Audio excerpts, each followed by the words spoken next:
Give me some direction. Hello everyone, this is Gavin, and welcome back to my Let's Play of the Baldur's Gate Trilogy. As you can see now, we are now a pretty high level, I think level 10 or 11 single class mage. If it must be So done. as you would expect, my priorities are the same as they've always been: get experience I got some and cheap beer for you. and get gold. The gold is starting to become a little bit less useful, just because I have most of what I need.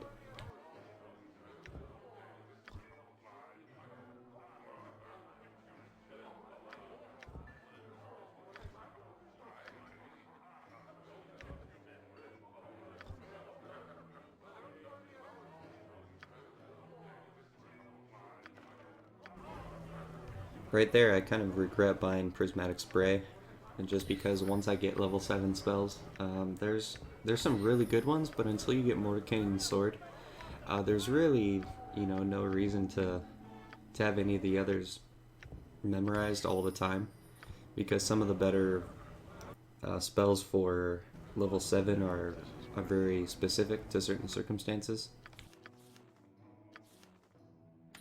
For instance, that spell sequencer that I bought is really helpful, and it gives you some versatility in your combat, but it's not I something that got you some need all the cheap time. beer for you.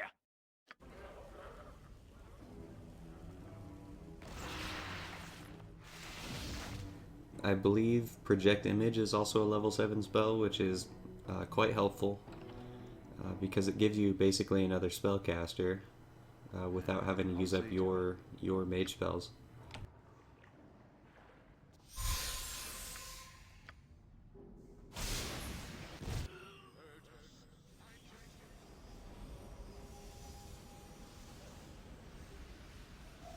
In this early or mid part of the game, Cloud Kill is fantastic because most of the enemies can't resist the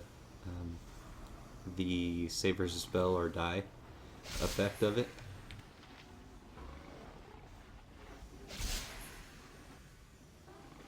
Even enemies as strong as Umber Hulks get one shot with Cloud Kill.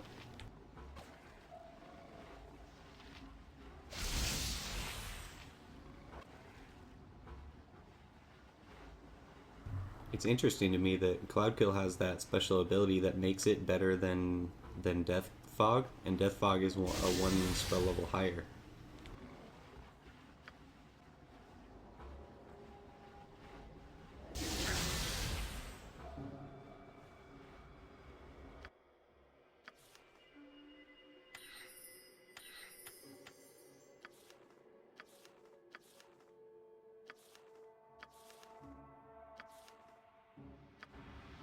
So until I get settled into my mage class, I'm going to be fiddling around with a few spells, modifying my spell book, that sort of thing.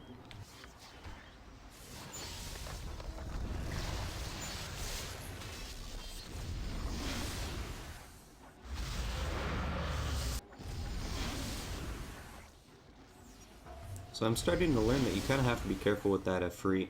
He'll cast the AoE, like fireball spells, which will turn your other summons against you. It's a little bit frustrating, and it can certainly lose you some fights. You'll see me have troubles due to that fact later.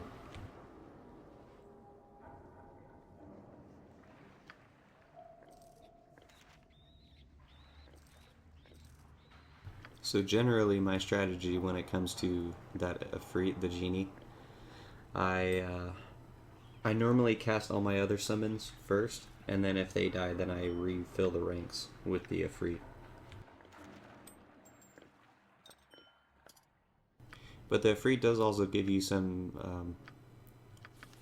extra wiggle room on your spells list because he he can cast fire spells, so you don't have to always have fire or acid in your spell book in order to kill trolls. You can just cast that thing.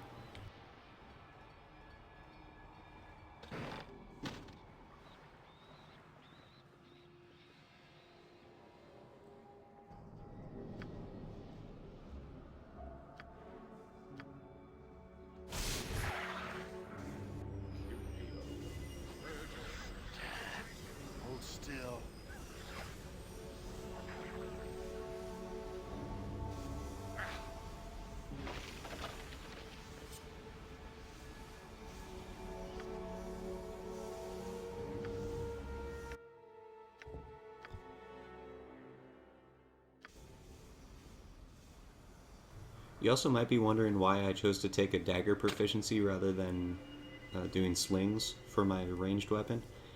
For one, the dagger can be used in both melee and ranged combat, so it gives you a little bit of that utility.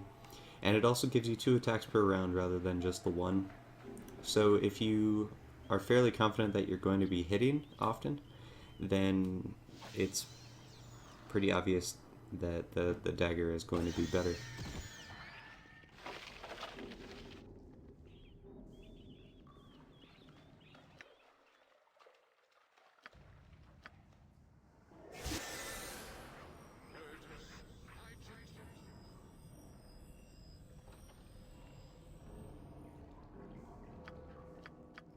I'm not certain if this has been fixed or if I have talked about it before, but the reason most people use Skull Trap over Fireball at level 3 is because Skull Trap doesn't cap out with your level, the damage. Fireball, the highest damage it can get is 15d6, one six-sided die per level up to level 15. Skull Trap has no such limitation. So let's say you're a level 17 mage, your Skull Trap is going to be doing 2 six-sided dies worth of damage, which probably averages out to 5 or 6 damage, more than the Fireball will. With Fred Umberly as water stands between me and the sea's bottom. Sure enough, eh? At my current level, it makes almost no difference. The only benefit of Skull Trap over Fireball is that I can set it and then draw enemies into it, whereas Fireball obviously detonates on impact. But sometimes that's annoying too because it doesn't have quite the same radius as Fireball does.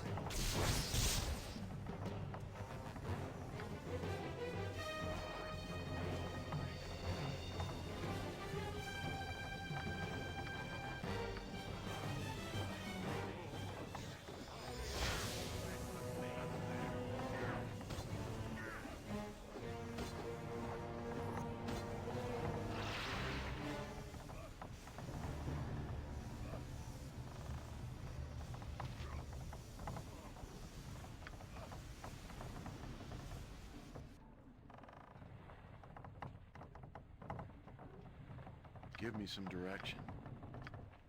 If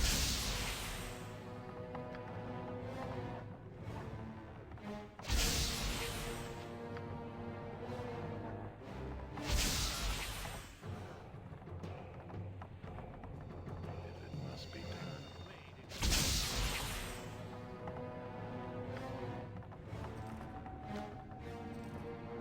The reason I switched to my quarterstaff when I was in melee combat with those guys is because I don't know if this is the case in the game's rules, but on in pen and paper, if you try to use a ranged weapon in melee combat, you get a penalty to your armor class, if I'm remembering correctly. It's probably best. And even though I wasn't using the weapon, I wanted to make sure I wasn't getting that penalty to armor class.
is up for you, my friend.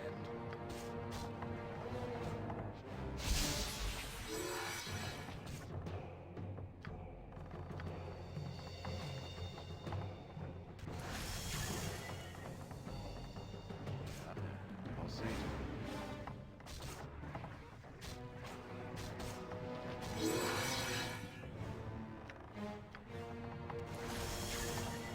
So aside from these very specific circumstances, those acid arrows are pretty much garbage. You don't live here.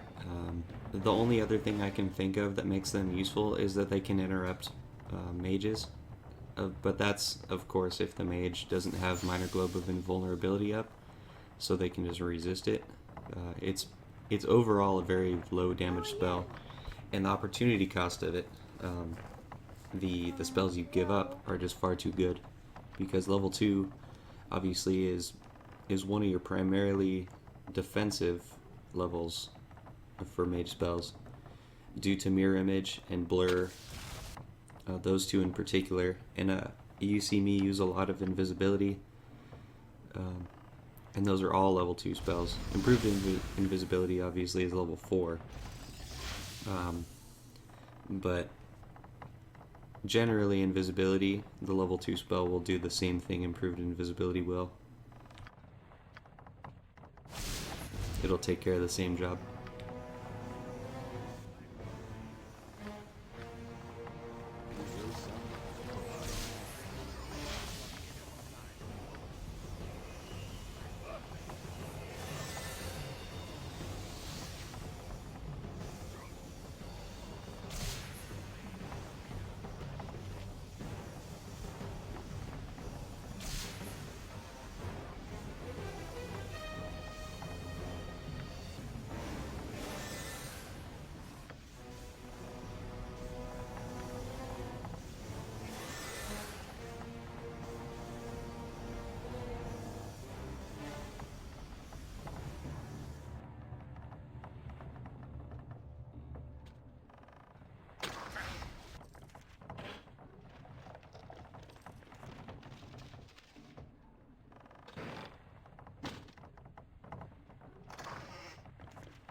So you're probably thinking to yourself that it's a waste of time to erase and rememorize level 1 spells.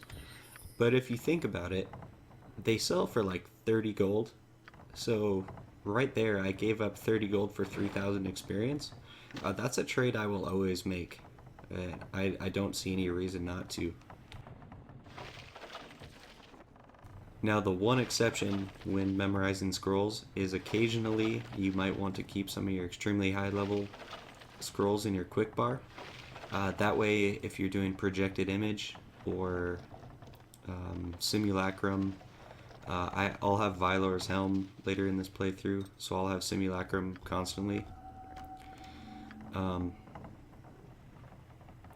If you have those in your quick bar, and then your simulacrums and images can cast those spells without consuming the scroll in your main inventory.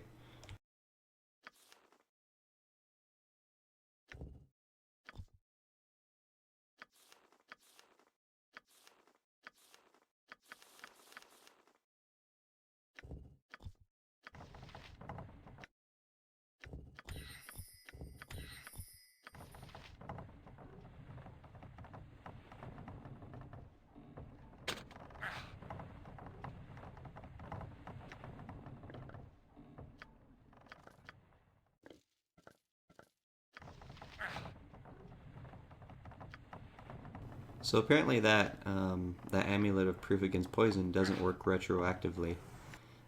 So if you're poisoned, like I was there, and you put it on, then the 100% poison immunity does not trigger.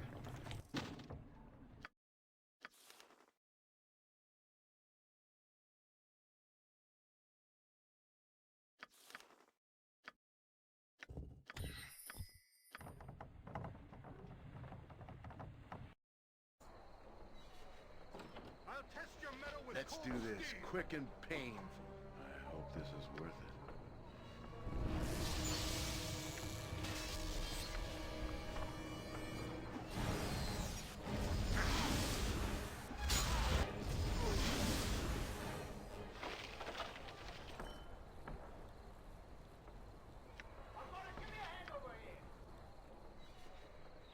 That kill feed moved a little bit too quickly for me to see, but I think that when I switched my dagger from thrown to melee, the guy went from having a +4 bonus to his attack to having a +0. So it's quite possible that there is a modifier for using a ranged weapon in melee. I know that you get a penalty for attempting to use one in melee to your Thaco. Like, you get a big penalty to attacking. But I think it also makes you easier to hit.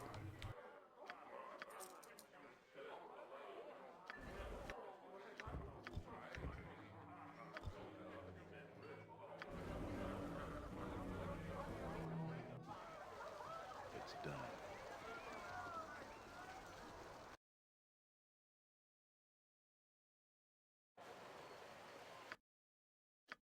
I'm there.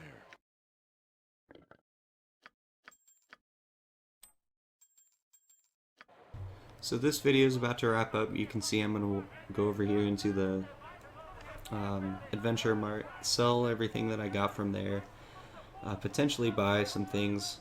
Like I've said before, I want to continue grabbing scrolls that I think will be handy. I'm considering the Bracers of Armor Class 3. I'm also considering the Staff of Rin. I do want Vylor's Helm and the Shield of Baldur on.